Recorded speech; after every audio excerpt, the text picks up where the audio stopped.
Hello everyone, welcome to our YouTube channel Educated Cherry। नमस्ते साथियों, आज हम सुनेंगे सभ्यता का रहस्य। सभ्यता का रहस्य कहानी मुंशी प्रेमचंद द्वारा लिखी गई है। इस कहानी में गरीब और अमीर के बीच के संबंध के बारे में बताया गया है। कैसे मालिक अपने नौकर से बर्ताव करता है और लेट आने पर उसे डांट देता है और पैसे भी काट देता है।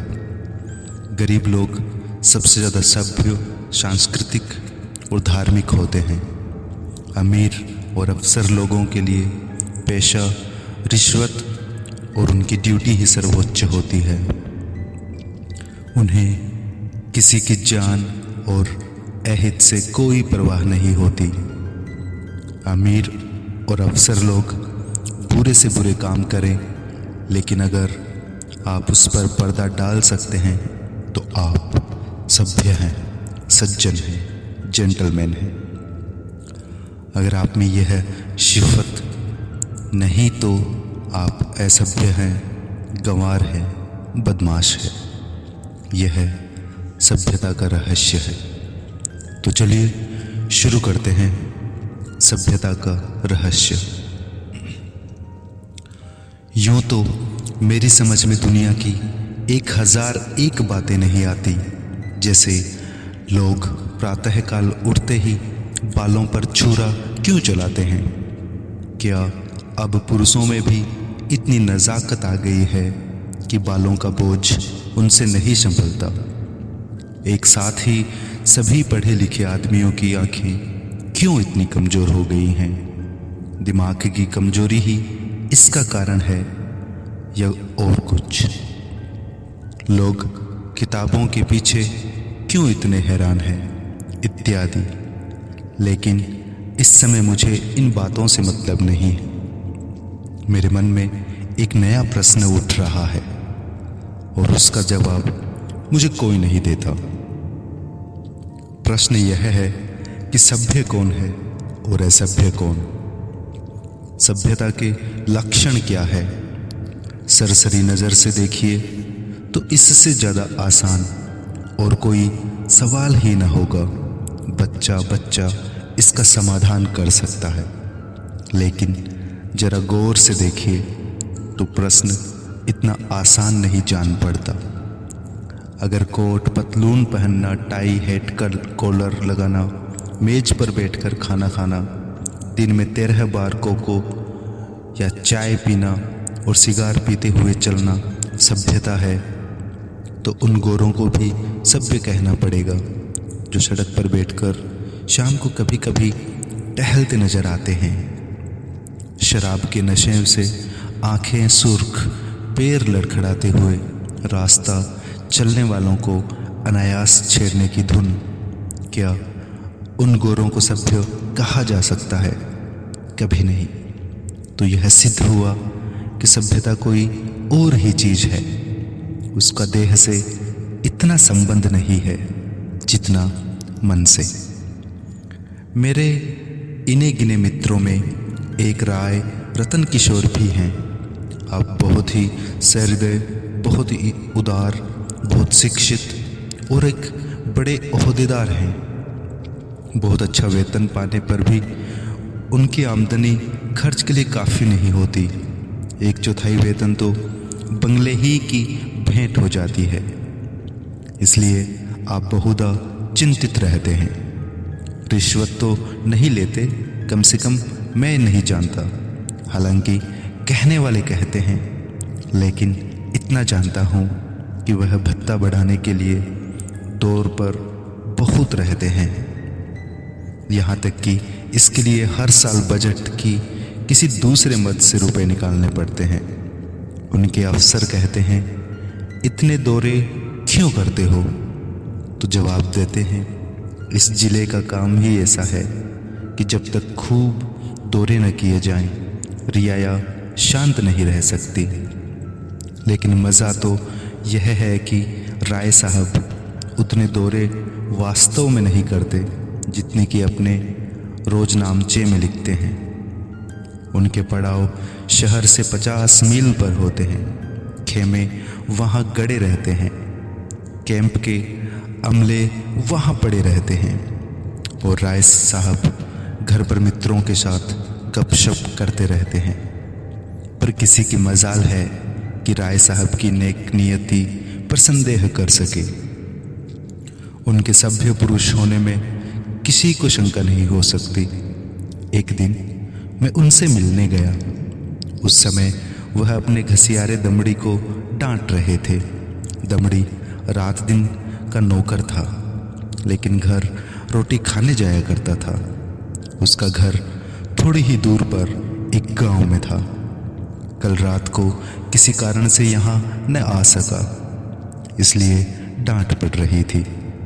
राय साहब, जब हम तुम्हें दिन रात के लिए रखे हुए हैं तो तुम घर पर क्यों रहे? कल के पैसे कट जाएंगे। दमड़ी, हुजूर, एक मेहमान आ गए थे, इसी से न आ सका। राय साहब, तो कल के पैसे उसी मेहमान से ले लो। दमड़ी, सरकार, अब कभी ऐसी खता न होगी। राय साहब, बकबक मत करो। दमड़ी, हजूर। राय साहब, 2 रुपये जुर्माना। दमड़ी रोता चला गया। रोजा बख्शाने आया था, नमाज गले पड़ गई। 2 रुपये जुर्माना ठुक गया। खता यह थी कि बेचारा कसूर माफ कराना चाहता था। यह एक रात को गैर हाजिर होने की सजा थी। बेचारा दिन भर का काम कर चुका था। रात को यहाँ सोया न था, उसका दंड। और घर बैठे भत्ते उड़ाने वाले को कोई नहीं पूछता, कोई दंड नहीं देता। दंड तो मिले और ऐसा मिले कि जिंदगी भर याद रहे, पर पकड़ना तो मुश्किल है। दमड़ी भी अगर होशियार होता तो जरा रात रहे आकर कोठरी में सो जाता। फिर किसे खबर होती कि वह रात को कहाँ रहा। पर गरीब इतना चंट न था। दमड़ी के पास कुल 6 बिस्वे जमीन थी, पर इतने ही प्राणियों का खर्चा भी था। उसके 2 लड़के, 2 लड़कियां और स्त्री सब खेती में लगे रहते थे। फिर भी पेट की रोटियां नहीं मयस्सर होती थी। इतनी जमीन क्या सोना उगल देती। अगर सब के सब घर से निकल मजदूरी करने लगते तो आराम कहाँ से कर सकते थे। लेकिन मोरूसी किसान मजदूर कहलाने का अपमान न सह सकता था। इस बदनामी से बचने के लिए 2 बैल बांध रखे थे। उसके वेतन का बड़ा भाग बैलों के दाने चारे ही में उड़ जाता था। ये सारी तकलीफें मंजूर थी, पर खेती छोड़कर मजदूर बन जाना मंजूर न था। किसान की जो प्रतिष्ठा है वह कहीं मजदूर की हो सकती है, चाहे वह रुपया रोज ही क्यों न कमाए। किसानी के साथ मजदूरी करना इतने अपमान की बात नहीं। द्वार पर बंधे हुए बैल उसकी मान रक्षा किया करते हैं, पर बैलों को बेचकर फिर कहाँ मुंह दिखाने की जगह रह सकती है। एक दिन राय साहब उसे सर्दी से कांपते देखकर बोले, कपड़े क्यों नहीं बनवाता, कांप क्यों रहा है? दमड़ी, सरकार, पेट की रोटी तो पूरा ही नहीं पड़ती, कपड़े कहाँ से बनवाऊं? राय साहब, बैलों को बेच क्यों नहीं डालता? सैकड़ों बार समझा चुका, लेकिन न जाने क्यों इतनी मोटी सी बात तेरी समझ में नहीं आती। दमड़ी, सरकार, बिरादरी में कहीं मुंह दिखाने लायक न रहूंगा। लड़की की सगाई न हो पाएगी, टाट बाहर कर दिया जाऊंगा। राय साहब, इन्हीं हिमाकतों से तुम लोगों की यह दुर्गति हो रही है। ऐसे आदमियों पर दया करना भी पाप है। मेरी तरफ फिरकर, क्यों मुंशी जी, इस पागलपन का भी कोई इलाज है?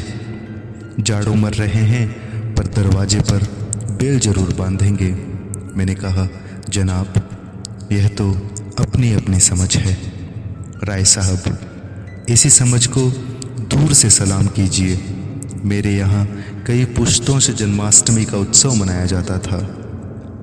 कई हजार रुपयों पर पानी फिर जाता था, गाना होता था, दावतें होती थी, रिश्तेदारों को न्योते दिए जाते थे, गरीबों को कपड़े बांटे जाते थे। वालिद साहब के बाद पहले ही साल मैंने उत्सव बंद कर दिया। फ़ायदा क्या, मुफ्त में 4-5 हज़ार की चपत खानी पड़ती। सारे कस्बे में वावेला मचा, आवाज़ें कसी गई। किसी ने नास्तिक कहा, किसी ने ईसाई बनाया, लेकिन यहाँ इन बातों की क्या परवाह। आखिर थोड़े ही दिनों में सारा कोलाहल शांत हो गया। अजी बड़ी दिल लगी थी। कस्बे में किसी के यहाँ शादी हो, लकड़ी मुझसे ले। पुश्तों में यह रस्म चली आती थी। वालिद तो दूसरों से दरख्त मोल लेकर इस रस्म को निभाते थे। थी हिमाकत या नहीं, मैंने फौरन लकड़ी देना बंद कर दिया। इस पर भी लोग बहुत रोए धोए, लेकिन दूसरों का रोना धोना सुनो या अपना फ़ायदा देखूं। लकड़ी कम से कम 500 रुपये सालाना की बचत हो गई। अब कोई भूल कर भी इन चीज़ों के लिए दिख करने नहीं आता। मेरे दिल में फिर सवाल पैदा हुआ, दोनों में कौन सभ्य है? कुल प्रतिष्ठा पर प्राण देने वाले मूर्ख दमड़ी, या धन पर कुल मर्यादा को बलि देने वाले राय रतन किशोर? राय साहब के इजलास में एक बड़े मार्के का मुकदमा पेश था।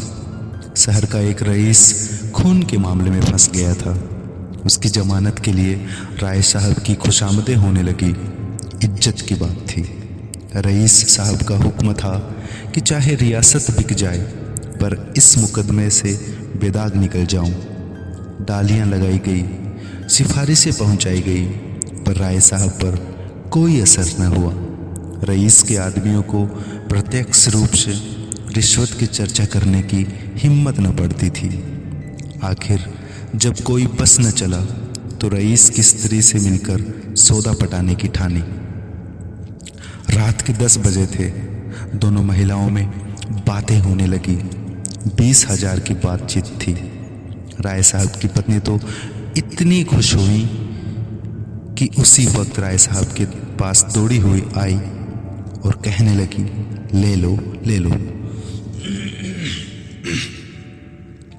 राय साहब ने कहा, इतनी बेसब्र न हो, वह तुम्हें अपने दिल में क्या समझेंगी? कुछ अपनी इज्जत का भी ख्याल है या नहीं? माना कि रकम बड़ी है और इससे मैं एक बार की तुम्हारी आए दिन की फरमाइशों से मुक्त हो जाऊंगा, लेकिन एक सिविलियन की इज्जत भी तो कोई मामूली चीज़ नहीं है। तुम्हें पहले बिगड़ कर कहना चाहिए था कि मुझसे ऐसी बेतुकी बातचीत करनी हो तो यहाँ से चली जाओ। मैं अपने कानों से नहीं सुनना चाहती। स्त्री, यह तो मैंने पहले ही किया। बिगड़कर खूब खरी खोटी सुनाई, पर इतना भी नहीं जानती। बेचारी मेरे पैरों पर सर रख कर रोने लगी। राय साहब, यह कहा था कि राय साहब से कहूँगी तो मुझे कच्चा ही चबा जाएंगे। यह कहते हुए राय साहब ने गदगद होकर पत्नी को गले लगा लिया। स्त्री, अजी मैं न जाने ऐसी कितनी ही बातें कह चुकी, लेकिन किसी तरह टाले नहीं टलती। रो रो कर जान दे रही थी। राय साहब, उससे वादा तो नहीं कर लिया? स्त्री, वादा?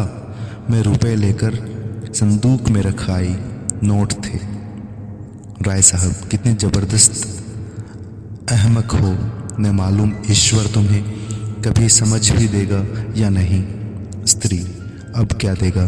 देना होता तो दे न दी होती।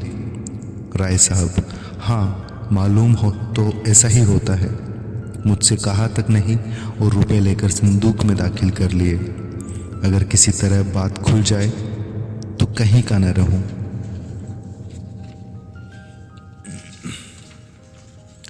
स्त्री तो भाई सोच लो, अगर कुछ गड़बड़ हो तो मैं जाकर रुपए लौटा दूं। राय साहब फिर वही हिमाकत, अरे अब तो जो कुछ होना था हो चुका, ईश्वर पर भरोसा करके जमानत लेनी पड़ेगी। लेकिन तुम्हारी हिमाकत में शक नहीं, जानती हो यह सांप के मुंह से उंगली डालना है। यह भी जानती हो कि मुझे ऐसी बातों से कितनी नफरत है, फिर भी बेसब्र हो जाती हो। अब की बार तुम्हारी हिमाकत से मेरा वर्त टूट रहा है। मैंने दिल में ठान लिया था कि अब इस मामले में हाथ न डालूंगा, लेकिन तुम्हारी हिमाकत के मारे जब मेरी कुछ चलने भी न पाए, स्त्री मैं जाकर लौटाए देती हूँ राय साहब, और मैं जाकर जहर खाए लेता हूँ। इधर तो स्त्री और पुरुष में अभिनय हो रहा था, उधर दमड़ी उसी वक्त अपने गांव के मुखिया के खेत से ज्वार काट रहा था। आज वह रात भर की छुट्टी लेकर घर गया था। बैलों के लिए चारे का एक तिनका भी नहीं है। अभी में वेतन मिलने में कई दिन की देर थी, मोल न ले सकता था। घर वालों ने दिन को कुछ घास छील कर खिलाई तो थी, लेकिन ऊंट के मुंह में जीरा। उतनी घास से क्या हो सकता था। दोनों बैल भूखे खड़े थे। दमड़ी को देखते ही दोनों पूंछे खड़ी करके पुकारने लगे। जब वह पास गया तो दोनों उसकी हथेलियां चाटने लगे। बेचारा दमड़ी मन महसूस कर रह गया। सोचा इस वक्त तो कुछ हो नहीं सकता, सवेरे किसी से कुछ उधार लेकर चारा लाऊंगा। लेकिन जब 11 बजे रात उसकी आंखें खुली तो देखा कि दोनों बैल अभी तक नांद पर खड़े हैं। चांदनी रात थी। दमड़ी को जान पड़ा कि उस दोनों उसकी ओर उपेक्षा और याचना की दृष्टि से देख रहे हैं। उनकी क्षुधा वेदना देखकर उसकी आंखें सजल हो आई। किसान को अपने बैल अपने लड़कों की तरह प्यारे होते हैं। वह उन्हें पशु नहीं, अपना मित्र और सहायक समझता है। बैलों को भूखे खड़े देखकर नींद आंखों से भाग गई। कुछ सोचता हुआ उठा, हंसियां निकाली और चारे की फिक्र में चला। गांव के बाहर बाजरे और ज्वार के खेत खड़े थे।